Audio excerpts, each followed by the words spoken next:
Welcome back to Data Driven Recruiting. My name is Sophia Beck, and I'm joined by my co-host Tigran Sloyan.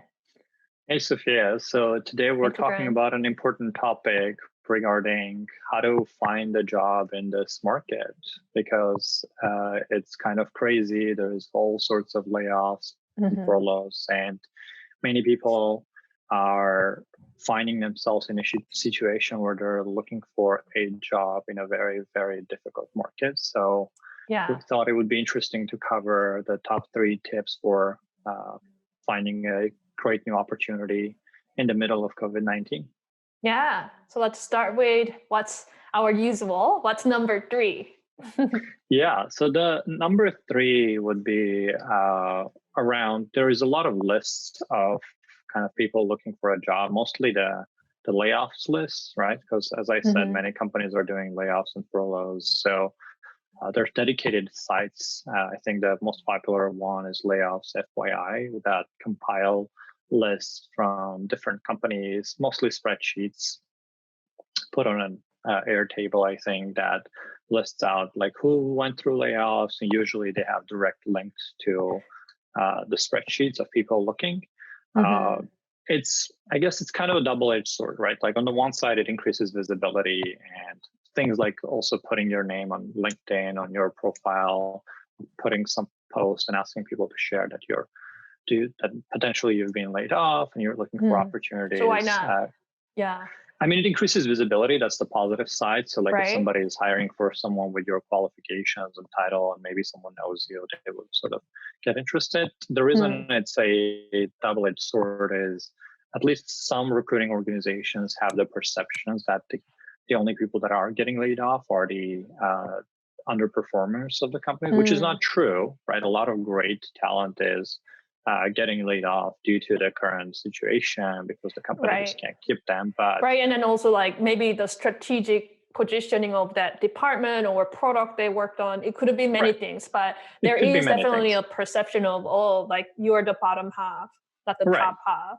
Exactly, right? So like there is, again, it's not everyone. There are a lot of companies are approaching it from a understanding that it doesn't mean anything about the person's performance or skill set that they were part of the layoffs. It's just the way the situation has played out. But you do risk putting your name into a negative light because of at least some organizations do have that perception. Yeah. Or I guess usually those are like hundreds of people or thousands of people on that list, and you don't necessarily stand out. Like your chances are 1 in 1,000, right? So it's also those not lists the greatest keep getting way. bigger. Yeah, they keep getting bigger week over week. So you're potentially going to be stuck with like 1 in thousands and thousands. So again, while it's still a good approach to get your name out there, it's better than nothing. It's better than just sitting on your hands and doing nothing. It's definitely not the top strategy sufficient. It's not sufficient. That alone it's is not not the top sufficient. strategy. Got it. For sure. All right. What is the number 2 tip? Yeah. So the number 2 would be, I guess the highest level way to describe it is to think about your skill set instead of your job title. What that means is a lot of people get hung up on what kind of title they have right now or they used to have. But these days, lots of skills are highly transferable. So for example, if you're a recruiter, and recruiters are one of the highest, the population that's been impacted the most because recruiting has slowed down and many people are pulling back their recruiting efforts. So many recruiters are finding themselves in a position where they're like, oh man, I don't have a job. I need to look for one. And guess what? Not many companies are hiring for recruiters right now because of the current situation. Now, instead of thinking like, hey, I need to go get a recruiter's job, is like if you step back and think from first principles, like what are my skills as a recruiter? I can probably talk to people really well. I can build relationships. I can do great project management and stay organized. I can do great research. All of those skills are highly transferable to many other positions, from sales to customer success to operations and project management. There are many skills that are highly transferable between different jobs. And there are a lot more demand for. at Exactly, the right. moment, right? For Yeah. those other jobs, you're way more likely to find an open position, a potential opportunity, than if you stick to, I'm only going to look for the same title that matches what I do right now. Right. So be open-minded and think about what skills you have and how you want to apply them in your career. Sure. Yeah. And I mean, it might mean that in your new job, you're going to do like a step down instead of seniority. Like if you were mid-level in a mid-level role, you might have to go down to a junior. If you're a senior, you might have to step down to a mid-level as you do that transition to a slightly different role.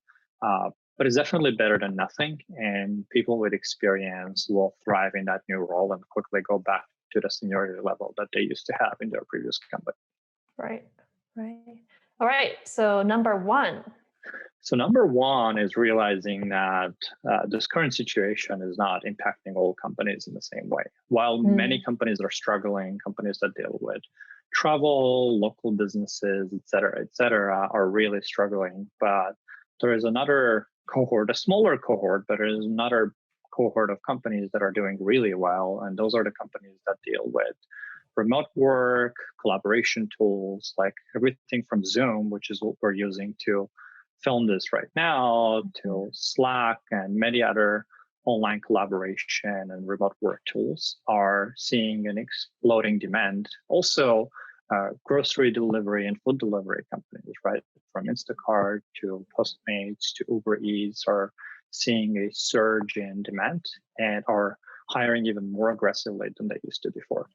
So especially if you're keeping an open mind and you're following the second tip, it's a great time to start building relationship with anyone you know from these companies and looking at their job boards and following some of their recruiters on LinkedIn to understand like what are they looking for, who are they hiring, could you potentially be a fit for that job, and going 100% into it and understanding that they literally cannot find enough people to hire right now, unlike some others that are like trying to keep their expenses down. Yeah. Well, that sounds really good. Thanks for the 3 tips. I hope that a lot of people out there who are looking for jobs right now can really utilize those tips. And thanks for joining us today.